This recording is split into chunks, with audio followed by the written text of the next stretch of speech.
Hello folks, and welcome back to my video gaming channel. Today we're talking about the Sega Saturn game Panzer Dragoon. Panzer Dragoon is a 1995 rail shooter game for the Sega Saturn, published by Sega and developed by Sega's Team Andromeda studio. It is the first game in the Panzer Dragoon series. The game follows hunter Keo Fluge, who becomes the rider of a powerful dragon. As one of 6 games available at the Sega Saturn surprise North American launch, Panzer Dragoon was the first game created by Team Andromeda. It was also the directorial debut of Yukio Futasugi, who was 25 years old at the time of release.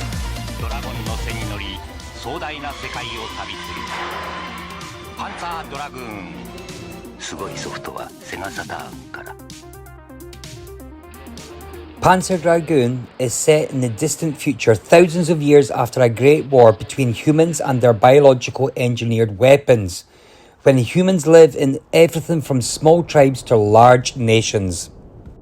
One nation, the Empire, has discovered a black tower in the middle of a lake near their capital, which gave them access to large amounts of ancient weapons, which they used to beat back and control the ever-present monsters in the world. The Imperials were corrupted by this power and became conquerors of others as opposed to liberators from a violent world. The introduction movie opens with the protagonist Keo Fluge hunting in a canyon. So let's have a look at the rest of this intro.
messages.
Well, there you go. That was the intro. It looks a little bit dated today, the intro. However, at the time when I saw this in the Sega Saturn, I was very impressed at the time. So anyway, let's get on to the game now. Let's have a look at the levels. Panzer Dragoon spans 6 levels, each lasting about 5 minutes, with a variety of boss battles. During the first level of the game, Keel and his dragon fly through a drowned city where they encounter a small Imperial patrol ship. That ship sends a report to a large fleet of ships flying above the clouds. It is revealed that the Imperial forces are specifically searching for the Blue Dragon. Over the course of the game, the plot is revealed through cutscenes using the game's own graphic engine. Gameplay consists of a player controlling a flying dragon and his rider through an aiming reticle that can be moved over the whole screen with the D-pad. The player must shoot a variety of enemies ranging from machines to monsters in a 3D post-apocalyptic fantasy environment of barren landscapes and mysterious ruins of a fallen civilization. Progression through the levels is made at a predetermined pace as the player is constantly set along a rail of gameplay. The only time the game pauses is during boss battles. The field of vision can be directed with the aiming reticle on the X and Y axis, but the overall direction of travel is predetermined. The dragon follows the reticle movements, allowing the player to avoid enemy projectiles and obstacles. The player has a full 360-degree field of view and can quickly look left, right, forward and behind the dragon. Enemies come from all directions, varying in size and health, and also appear on an on-screen radar that monitors the dragon's surroundings. 2 weapons are available: the rider's handgun, which can be fired with a single button press when an enemy enters the aiming reticle, and the homing laser fired by the dragon, which can lock on up to 8 enemies by moving the reticle over them while holding down the fire button. Some situations with many enemies on screen require for use of the lock-on laser, while in others, quick gunshots to weak spots will prove more effective.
The second level is a desert where Keel and the dragon encounter gigantic worm-like creatures.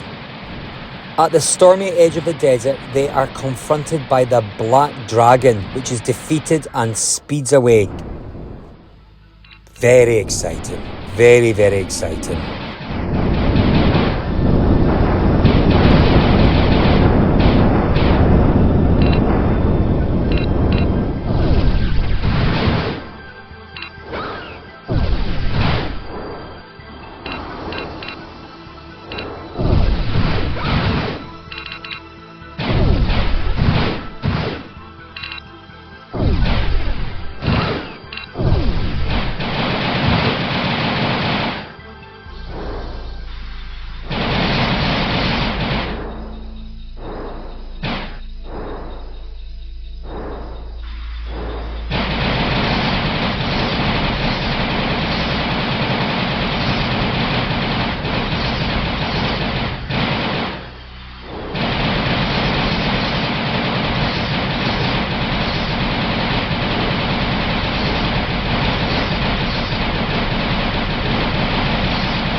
The third level is a mountainous landscape at night time where Keel and the dragon get reacquainted with the Imperial forces, which were exploring ancient ruins. These encounters illustrate the ongoing conflict between the Imperial forces and the ancient machines and creatures.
The fourth level is an ancient facility in which Keel and his dragon are pursued by Imperial airships and cybernetic sentinels left behind by the ancient civilization.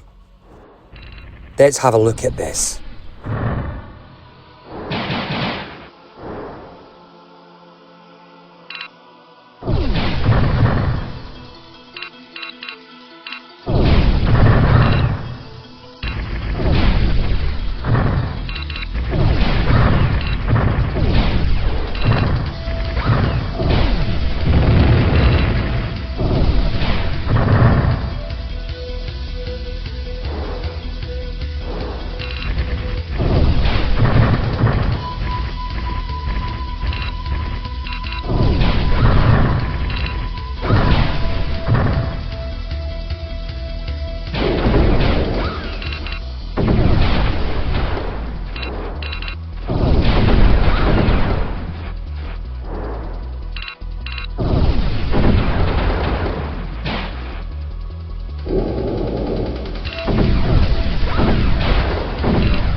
Now we're on the 5th level, where they defeat a large armada of the most powerful Imperial ships over a forested area. A cutscene then shows a fleet of dragon-like creatures coming out of the tower to attack the Imperial forces.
Now we're on the 6th level.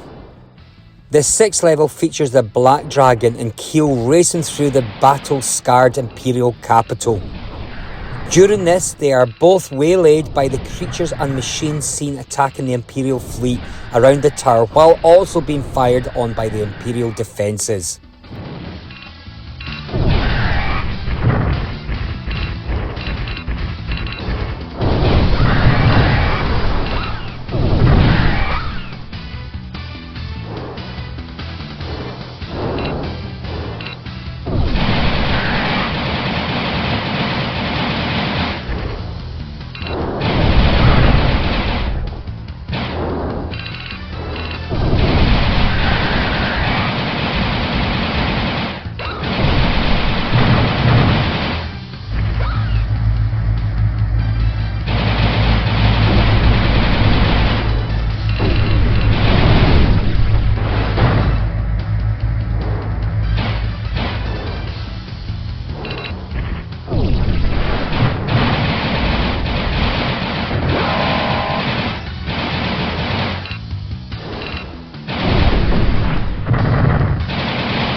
In the ending cutscene, Keel and the dragon enter the tower. While travelling down a long corridor, the dragon surrounds Keel in a force field, lifting him from the saddle and suspending him in the hallway.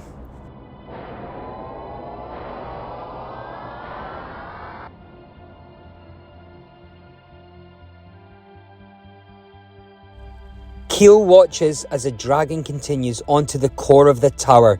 Then a blinding light is seen and the tower explodes.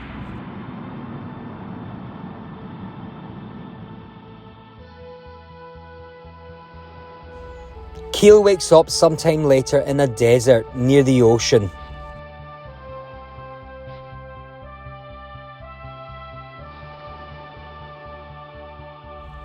Looking down, he sees the footprints of the blue dragon around him, indicating that after the explosion, the dragon carried him to safety and flew away.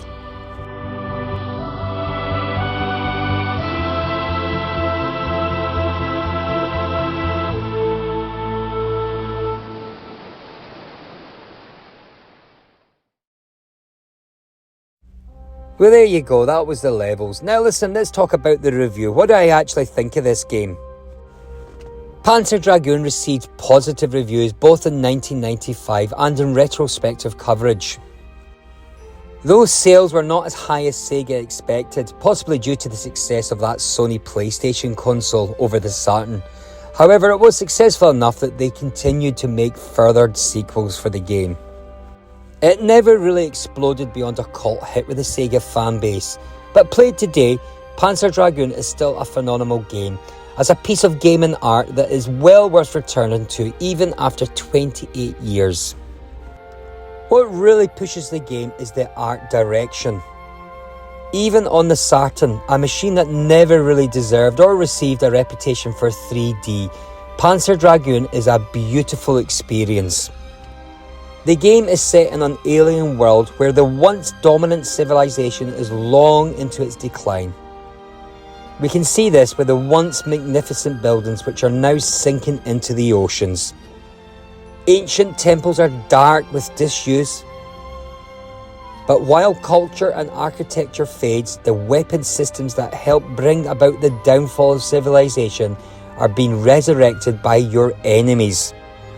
Flying machines dot the skies and massive airships blot out the sun. If images from the game remind you of the artistry of Mobius, check the game credits. The French artist is listed. Machines are not the only problem for the hero and his dragon. Genetically altered monsters such as enemy dragons and large desert worms also roar across the landscape to challenge you. Through the use of brilliant colour and shadow, Panzer offers a wonderful vision of a universe decaying under the threat of beast and machine. And the somewhat straightforward gameplay gives you a chance to really appreciate the craftsmanship. No review of Panzer Dragoon can stand without mention of its soundtrack. Panzer Dragoon features a sweeping score. The opening theme, performed by the Czech Philharmonic, is still one of my favourite pieces of the game music. The first rush of bleating horns and soaring strings really helped signal the difference between the 32-bit generation and the arrival of the CD as a primary storage medium and the previous cartridge-dominated round of hardware.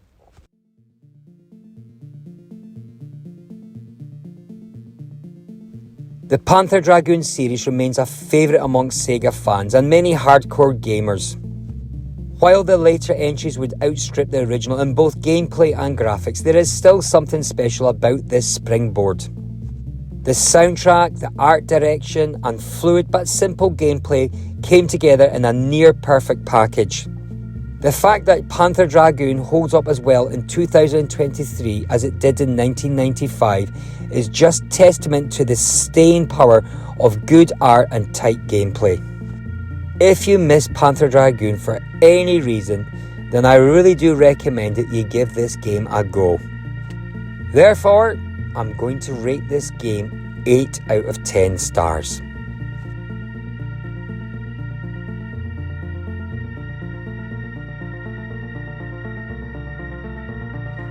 Well, there you go, folks.